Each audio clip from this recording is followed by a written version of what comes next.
வணக்கம். இப்போ பாருங்கள், ப்ளவுஸ் வந்து தைக்கும்போது வந்து நம்ம எல்லாமே தைச்சி முடிச்சிட்டோம். இப்போ வந்து கை கை போட்ட கை கோத்தாச்சு, பட்டி எல்லாம் கம்ப்ளீட் பண்ணியாச்சு. இந்த சைடு எல்லாமே கம்ப்ளீட் பண்ணிட்டோம். இப்போ வந்து ஃபைனலாக வந்து கழுத்து தைக்கும்போது இப்போ வந்து இந்த இடத்துல வந்து மிச்ச துணி வந்து மீறுது பாருங்கள்.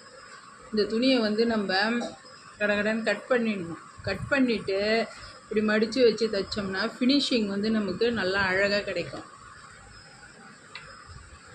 எல்லா இடத்துலையும் துணி மீறாது, எங்கன்னா கொஞ்சம் மீறும். நம்ம வந்து கட் பண்ணி இந்த கிராஸ் பீஸ் போட்டு தைக்கக்குள்ளே கிராஸ் பீஸ் போடக்குள்ளே கொஞ்சம் கொஞ்சம் வந்து நமக்கு வெளியில் துணி தெரியும்.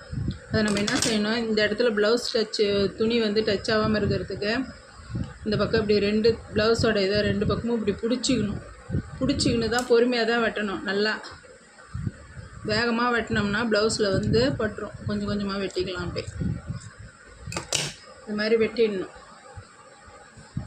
இந்த பாருங்க,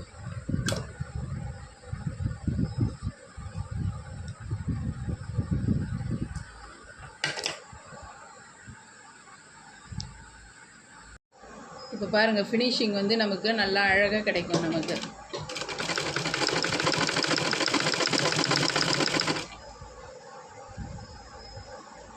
இந்த மாதிரி வச்சு தைக்கக்குள்ள இது வந்து நம்ம வந்து எம்மிங் பண்ணுறது இல்லை. இப்போ நான் அப்படியே மேல் தையல் போட்டுக்கினே வரேன். எம்மிங் பண்ணாமல் அப்படியே தையலாகவே மிஷின் தையலாகவே போட்டுன்னு வரேன்.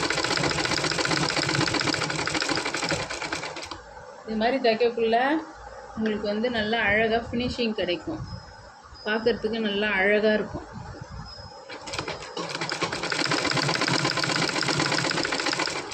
பாருங்கள், வெளியில் கொஞ்சம் துணி கூட எல்லாமே எவ்வளோ அழகாக வருது.